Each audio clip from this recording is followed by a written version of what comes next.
Colon cancer is a growth that develops in the colon. It generally starts from a polyp and takes about 10 years from the polyp starting to the time it turns into cancer. Colon cancer is the third most common form of cancer in the U.S.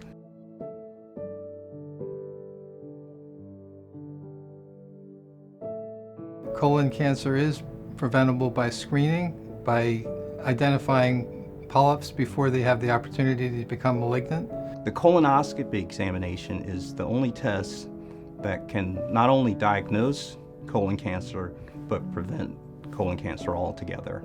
So if you get a colonoscopy and have the polyps removed before they can turn into cancer, it's a cancer you can completely prevent.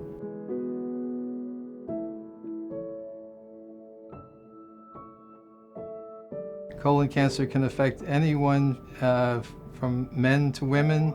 It doesn't matter what gender, it doesn't matter what race, and we're starting to see colon cancer at younger ages also.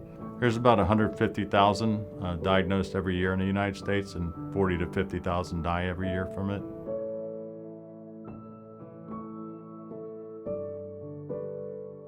I've had friends, family, and patients say, well, since I'm not having symptoms, there's no reason to have a colonoscopy examination.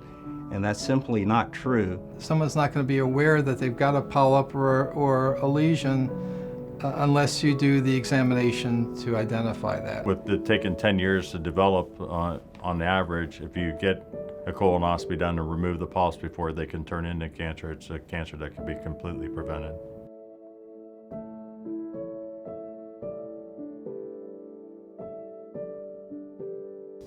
Anyone that is 50 or older, with or without a family history, needs a colonoscopy done. Now the American Cancer Society has just changed the screening age from 50 to 45. The best screening that we've identified is colonoscopy, so we recommend that to our patients for colon cancer screening.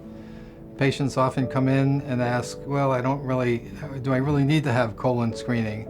I've got no symptoms, I have no bleeding, I have no trouble with my bowels, I have no abdominal pain, I have no family history of colon cancer, and unfortunately the most common symptom of early colon cancer or polyps would be no symptoms at all.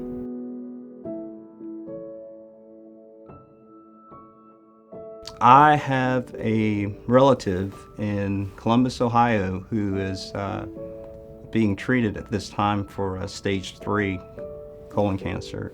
So colon cancer has affected me personally. Yeah, I unfortunately lost my father to colon cancer.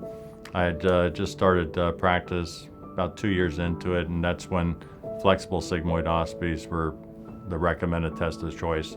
And then that's when colonoscopy was being recommended. So I finally encouraged him to get his colonoscopy done, but they had traveled to Turkey, that's where they're from, and he promised me that he was going to have it done when he got back, but over there he became ill, came to the United States, and had metastatic colon cancer and died 4 months later. When I was attending the Florida gastrointestinal meeting in Tampa in the following year, about 10 months later, my wife and I liked to visit the Busch Gardens and see the exhibits, and at the time I liked to ride the roller coasters. I maybe did over an indulgence of that, and later that night I had rectal bleeding for the first time ever. Within a week of that, I had my colonoscopy and was diagnosed with colon cancer.